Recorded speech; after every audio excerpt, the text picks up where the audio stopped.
No por diz mira Cuba como uma competência para Aruba, ora papia do setor turístico.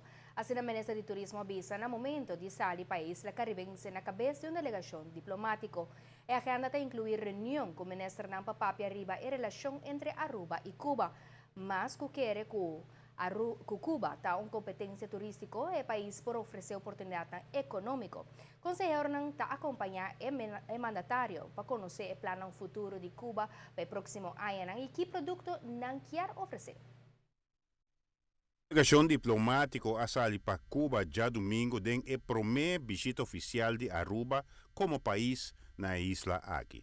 Nós também temos encontro com 4 ministros de anos dilante, caminda lo deliberar naturalmente arriba e diferentes aspectos que pertencem a cada dos ministérios aqui e a relação que porta que o abrir com Cuba para o que trata a nível mundial que nós mira que a hopi que tem interesse na abertura de Cuba, hopi já nós mencionamos Cuba, nós está pensando em competência para Cuba para o que trata turismo, mas de outra banda está oferecer hopi possibilidade econômica para nosso país e para a qual a Câmara de Comércio também, de mesmo vuelo aqui durante o mesmo semana, lo tem grupo que lo está fazendo diferentes visitas.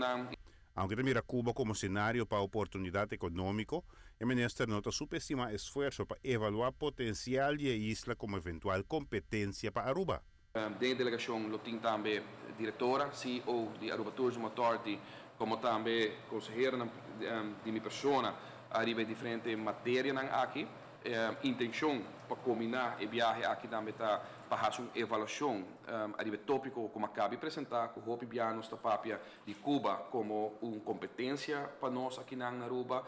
Lo tem diferentes encontros a nível econômico para mirar o plano de Cuba para o próximo ano, construção de hotel, que tipo de hotel, que tipo de acomodação, que tipo de produto, que tipo de qualidade de produto e mira naturalmente com essa aquilo por se em caso está afetar a Aruba e aqui em que término, largo prazo, mediano, curto, essa aquilo tem uma influência a Aruba. Mira missão que entrou como uma grande oportunidade para Aruba por ter informação concreta para determinar o potencial da isla aqui, do Caribe.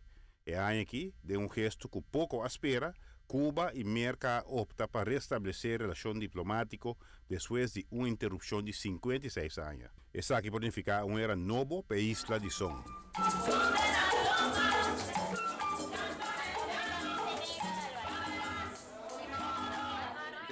A combinação aqui de diferentes encontros que nós também temos, no momento que tem naturalmente encontro também com o embaixador holandês em Nana, lo brinda a oportunidade para o para fazer uma melhor avaliação de consequências de abertura aqui de Cuba, mas também abre no mesmo momento uma quantidade de oportunidade nova comercial que nós espera que nós podemos desarrollar durante esse ano que também tem. Giovanni Müller, Notícia de Noite.